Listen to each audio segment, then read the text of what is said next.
As with most young climbers, I just wanted to prove myself. Climbing these walls as fast as humanly possible was the way I saw that I could do that. With Dean up there, something was happening that I wasn't a part of, and I wanted to be a part of it. Me and Timmy O'Neill, we did a few climbs together. All of a sudden, we were like, let's go for the nose.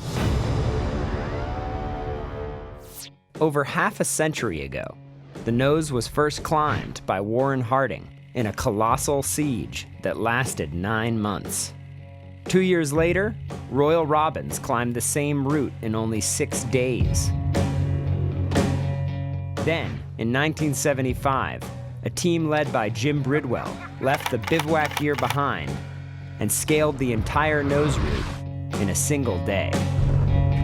But the race for the nose really found its stride in the lycra-clad 90s, when Hans Florine got in on the game. I'm Hans Florine. I'm known for having the speed record on the nose of El Capitan. Hans was really pursuing the speed climbing competition. Comes up to me, he's like, "You want to go break the record on the nose with me?" And I'm like, "Yeah, sure. You say you're the fastest climber in the world, let's go do it." How are you guys feeling this morning? We are feeling good. We are feeling bad. We are feeling fast. Real fast. You know, we pulled off an 8:11 time without really trying that hard even. Over the next year, Hans queued up a string of Yosemite hardmen to help him bring the nose record down, including the legendary Peter Croft. For me, it was like, if I can do that fast, then I've got the whole afternoon free to do something else. Whereas for Hans, the record was everything. Peter and Hans set the exceptionally proud time of 4 hours and 22 minutes, which stood for over a decade until Dean Potter entered the scene. The Potter-O'Neill team raced up the nose and took it under 4 hours, toppling Hans's decade-long reign. I thought it'd be fun to try to break their record back. 10 years it took for somebody to break that record, and in less than 10 days, Hans comes and breaks it again.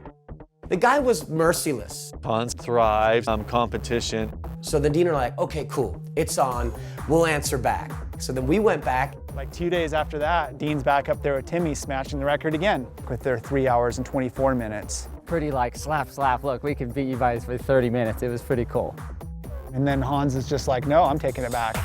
Dean and Hans, they bring out this weird competitive side in each other. But I remember Dean saying, you know, he was competitive with Hans, but he didn't want to be competitive. Competition in speed climbing hasn't made me feel good. Trying to beat somebody else, that's not what I do.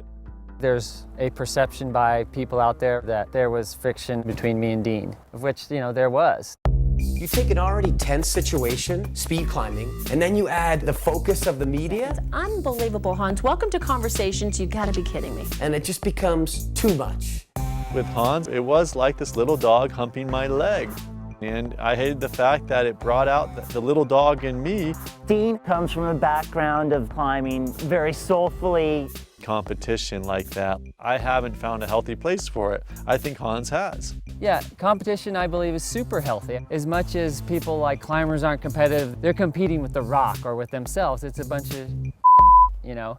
You know, it is the way humans are, that we want to one-up each other. We want to stand on top or be number one.